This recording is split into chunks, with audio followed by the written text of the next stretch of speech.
Alright, welcome back my friends. This video is one that you guys get to see me talk about you get to see all the great moments in my career of hoisting trophies and winning all big money and all that stuff. But one thing that I really personally take a lot out of is when I have bad tournaments. In the last BPT event in stage 3 on Lake Murray, I had one of the worst tournaments I've had in my whole career. And I think I ended up 76, I guess, out of 80 anglers, which is crazy bad. I've had tough tournaments before, but that one's been the worst I think I've ever had. And so you learn a lot from those moments. I think the first thing is everybody's human. You're always you look back and you're okay, when things are going great. Someone told me a long time ago, when things are going great, don't get too high, and when things are tough, don't get too low. Try to be even keel, and things will turn around. And so with that being said, I look at Lake Murray as an event that obviously I'd love to get back. And I look at it and I sort of go back and dive into practice, and I look at the practice time. And one thing that I pride myself on as an angler is I try to be as versatile as I possibly can be. And what I mean by that is I like to be able to fish shallow, fish deep, sight fish, do it all. And the first thing I will say about Lake Murray is I've never fished a herring spawn tournament. So now not all anglers, actually the majority of the anglers caught them sight fishing. And, excuse me. So the majority of the anglers caught them sight fishing, and it was really interesting. And what I mean by that is, in practice, there was fish up spawning, okay? First day of the tournament, I go out there and I look at these spawning fish, and they're not acting correctly. The water's dirtied up in several areas, which was different.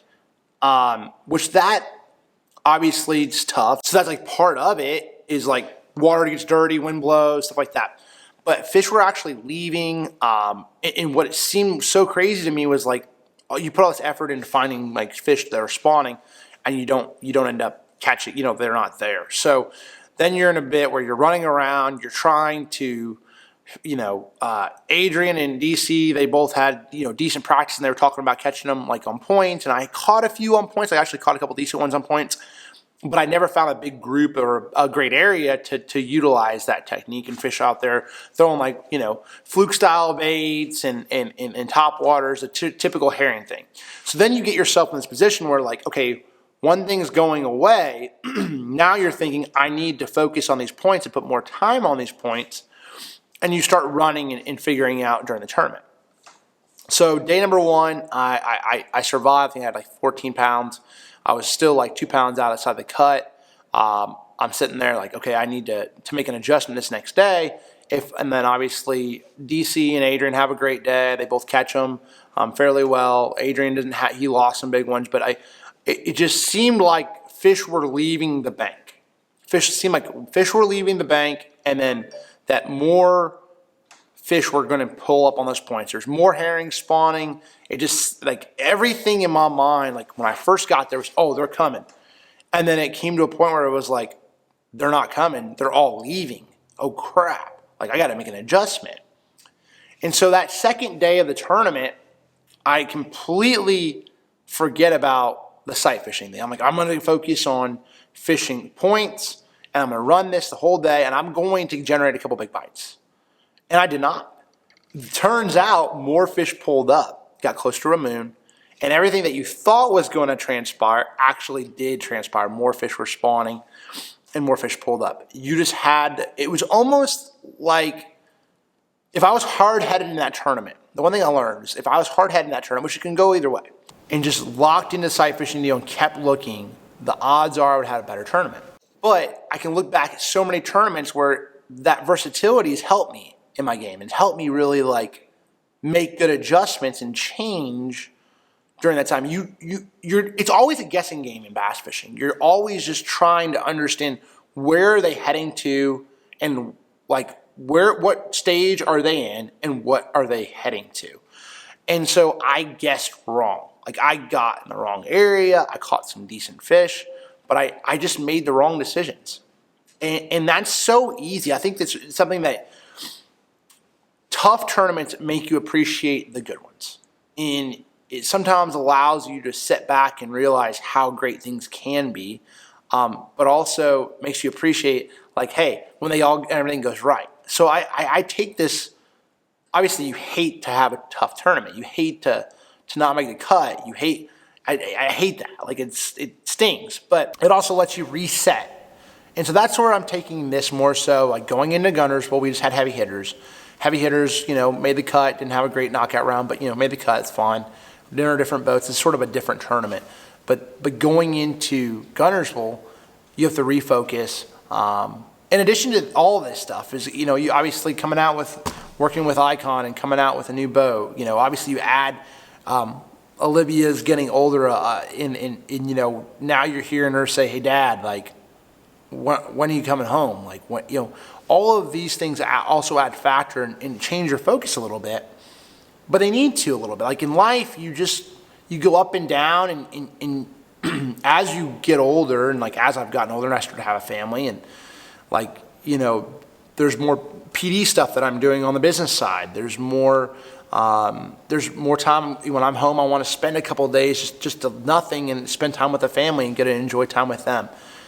Because obviously the kids grow up crazy fast. So I'm not taking that as an excuse or anything like that. I'm just saying that that's something that I have to adjust to as your life changes.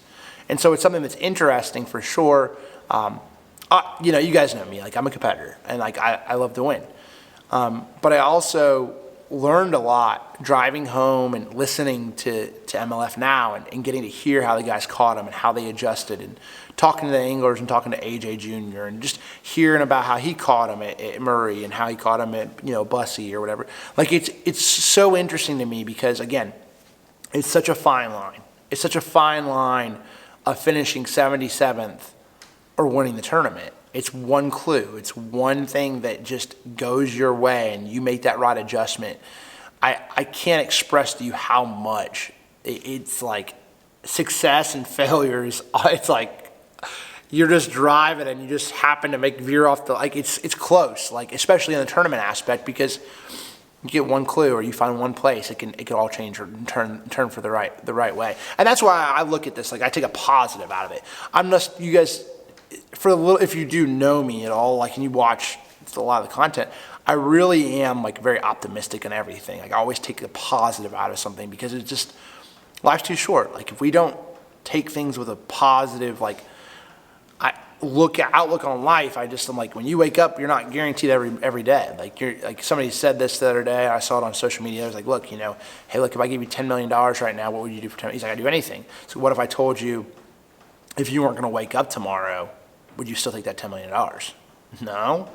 So you value your next day more than $10 million. Yeah. So that's the mindset, when I wake up in the morning, think about that a little bit, and you're like, that changes things in perspective. One tournament is not going to define our season. It's not going to define us as an angler. Definitely have to think about it, though, and not shrug it off to think about maybe the mistakes you made. So maybe they don't help it happen again. So hopefully you guys take a little bit from this video. Thank you guys so much for the continued support, because it truly does mean a lot. Like the comments, I don't get the opportunity to get in the comments all the time, especially this last couple of months have been crazy busy with tournament after tournament after tournament.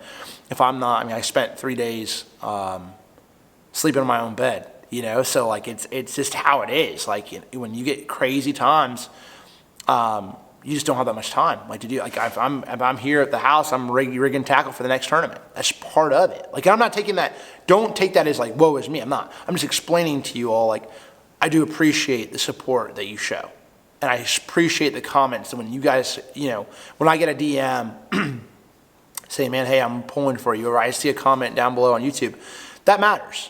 That matters to me, even though I might not. I have people text me all the time. I'm horrible at texting. And by the way, I'm horrible at texting. I have 143 unread text messages. But I have a lot of people that text me and they're like, man, we're really rooting for you. And like, I see that pop up in a day, and that means a lot. You know what I'm saying? Like, whether you get back to those individuals, it does truly mean a lot. So we're going to get this thing right. Obviously, it's one tournament, but I wanted to let you guys know sort of a little bit of the mindset and a little why, sort of what everything transpired at Murray. It's a fine line, it is, but it's a sport that I love. When I have a bad tournament, it typically fires me up and gets me get back there and get back on track and ready to go after them again the next one. So anyway, thank you all so much. Hopefully you got a little bit of something out of this video, and we will see you on the next one.